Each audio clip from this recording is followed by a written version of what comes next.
Hello everyone, I hope all are feeling well. जो भी जाओगे बढ़िया होंगे। और इस वीडियो में हम लोग देखेंगे क्या बिहार में ज़मीन का जो सर्वे हो रहा है वो ज़रूरी है और आखिर क्यों इतना ज़्यादा इम्पोर्टेंट है। इन सारी चीज़ों के बारे में हम लोग देखेंगे। अगर बात करें तो बहुत सारे लोग घर पे नहीं हैं तो वहाँ पे भी ज़मीन सर्वे हो रही है, बट वहाँ पे कोई दिक्कत वाली बात नहीं है। अगर आप दूसरे कंट्री में हैं, दूसरे स्टेट में हैं, तो वहाँ से भी लैंड सर्वे हो सकता है बिहार में। 20 अगस्त से बिहार के 45,000 से अधिक गाँव में जमीन सर्वेक्षण शुरू हो रहा है। इस सर्वे में जमीन और मकानों का विवरण लिया जाएगा। प्रक्रिया में 1 साल लगेगा और लोगों को अपने दस्तावेज दिखाने होंगे। इसके अलावा जो बिहार से बाहर रहते हैं उनके लिए एक खबर भी काम की है। बिहार में जमीन का पूरा हिसाब किताब अब नए सिरे से होगा। इसके लिए नीतीश कुमार की सरकार 20 अगस्त से भूमि सर्वेक्षण शुरू करने जा रही है। यह सर्वेक्षण राज्य के 45,000 से अधिक गाँवों में होगा।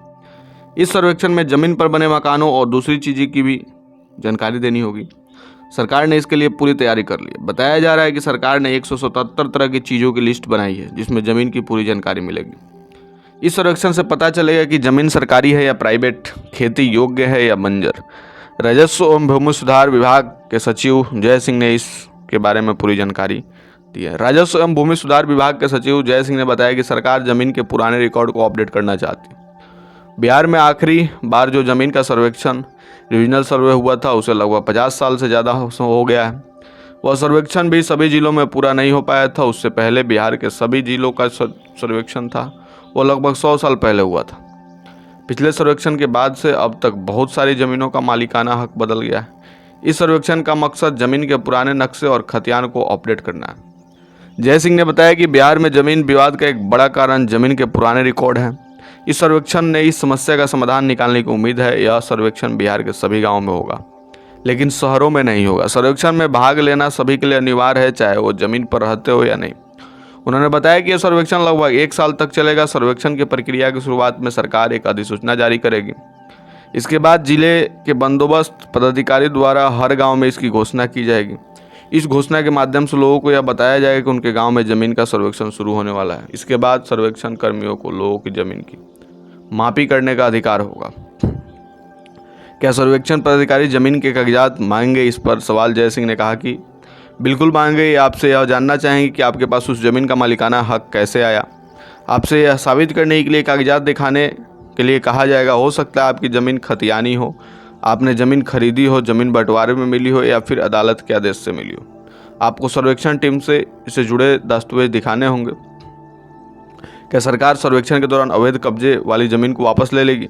इस पर जय सिंह ने कहा, अगर आपने किसी ज़मीन पर अवैध कब्जा किया है और सरकार सर्वेक्षण के माध्यम से उसे ठीक करना चाहती है तो मुझे नहीं लगता कि इसमें कोई दिक्कत है। जय सिंह ने आगे कहा कि हमारा लक्ष्य है यह सर्वेक्षण 1 साल में पूरा हो जाए।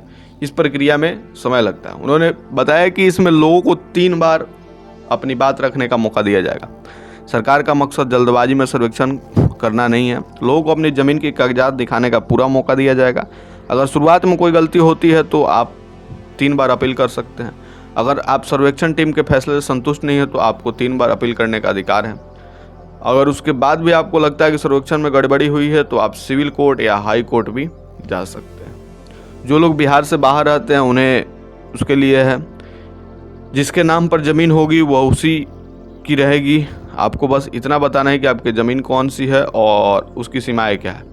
इसके लिए आपको सबूत के तौर पर ज़मीन से जुड़े कागजात सर्वेक्षण टीम को देने होंगे। आप ये कागजात ऑनलाइन भी जमा कर सकते हैं। आप चाहे भारत में कहीं भी हो या फिर विदेश में, आप कहीं से भी अपनी ज़मीन के कागजात जमा कर सकते हैं। सर्वेक्षण टीम को जो रिकॉर्ड बनाएगी उसे आप 6 महीने के बाद देख सकेंगे। इसे ड्राफ्ट पब्लिकेशन कहते हैं। अगर ड्राफ्ट पब्लिकेशन में आपको लगता है कि आपको ज़मीन किसी के नाम पर दिखाई जा रही है तो आप ऑनलाइन शिकायत दर्ज करा सकते हैं। अगर आपकी शिकायत पर सुनवाई होगी तो उस समय आप चाहे तो अपने परिवार के किसी सदस्य को अपना पक्ष रखने के लिए भी भेज सकते हैं। तो ये थे लैंड सर्वे से रिलेटेड थोड़ी सी। आपको कैसे लगे कमेंट करके बताएंगे। जल्दी मिलते हैं आपसे नेक्स्ट वीडियो में। तब तक के लिए बाय बाय।